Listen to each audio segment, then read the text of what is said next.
Asia की सबसे बड़ी ताम्र परियोजना हिंदुस्तान कॉपर लिमिटेड मलाजखंड के हजारों मजदूरों ने क्षेत्रीय खनिज मजदूर संघ के बैनर तले हड़ताल शुरू कर दी है और HCL के खिलाफ मोर्चा खोलकर उन्होंने अपनी 12 सूत्रीय मांगों को पूरा करने का प्रस्ताव रखा है। इसमें 5 मांगों को प्रबंधन द्वारा मान लिया गया। हड़ताल को लेकर प्रबंधन से मीडिया ने चर्चा करनी चाहिए तो कुछ भी कहने से इनकार कर दिया। मजदूरों का कहना था कि ठेका श्रमिकों को किसी प्रकार की सुविधा का लाभ नहीं मिलता।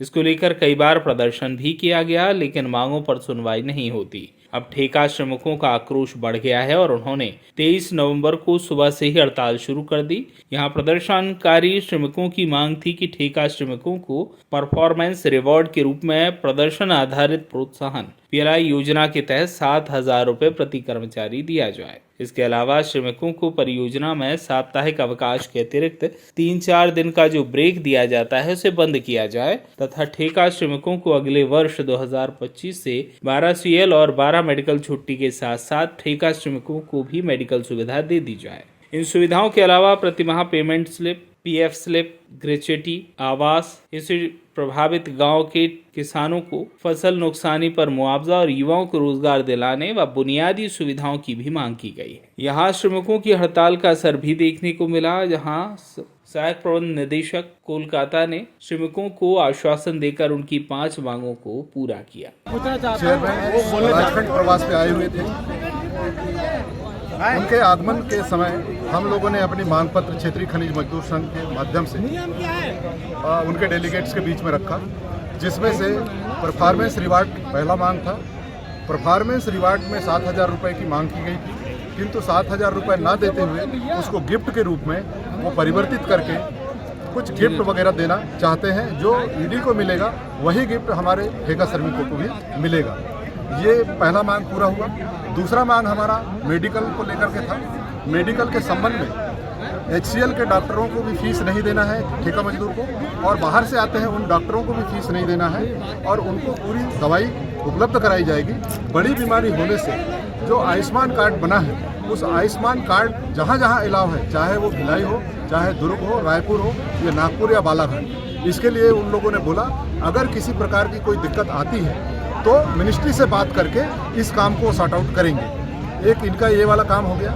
तीसरा जो है, जो सेमी स्किल्ड, स्किल्ड और हायर स्किल्ड है, इसमें जो अनियमितताएं हैं उस बात को हमने रखा।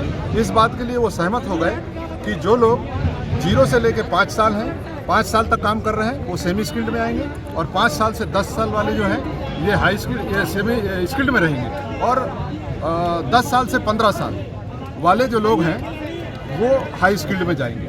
26 साल ये तीसरी मांग पूरी हुई। और चौथा जो है, जो इनका PF ट्रस्ट कलकत्ता में जाता था, उस राशि को जबलपुर भविष्य निधि कार्यालय में लाने के लिए भी उन्होंने मंजूरी दे दी।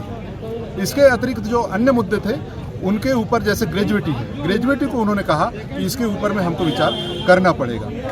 इसके अलावा जो स्थानीय हमारे जो प्रभावित एसिड प्रभावित लोगों की बात को हमने रखा, छिंदी टोला, बोरखेड़ा, सूजी, मंजोरी, रिगवा टोला, उसके बारे में उनका जांच करा के 5 लोगों की कमेटी बनेगी।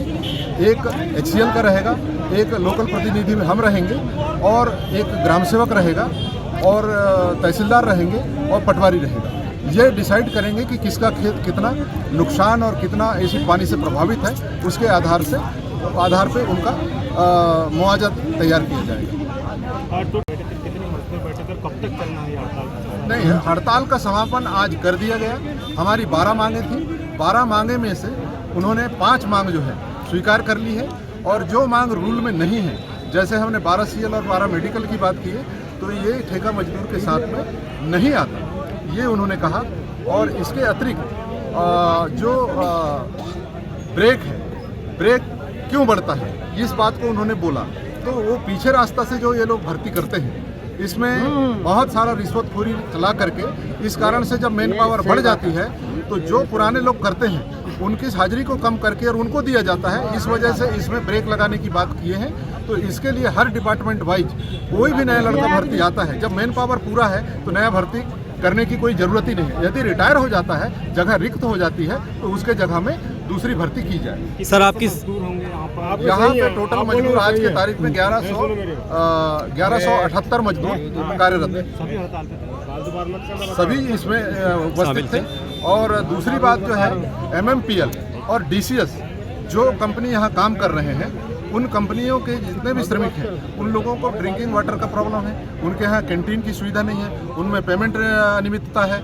ये तमाम बातों को बैठ करके माइंस मैनेजर मलाजखंड और उनके GM में से मिल करके यहीं पे उसको सॉल्व कर लिया जाए। सर आपकी 7 मांगे पूरी नहीं हुई हैं या उन पर विचार विमर्श करने की बात कह रहे हैं, तो इस पर आप क्या आगे भी कोई आंदोलन करेंगे या उसको फिर किस तरह से सॉल्व करेंगे? जैसे उसमें उन्होंने जो CL और 12 मेडिकल की बात है जी, इसको तो टोटली खारिज कर दिया। ऑल इंडिया के अंदर में ठेका श्रमिकों को ये लागू नहीं होता, क्योंकि ये इस बात को आप भी इस बात से सहमत हैं? इस बात से मैं भी सहमत हूँ। जी जी। और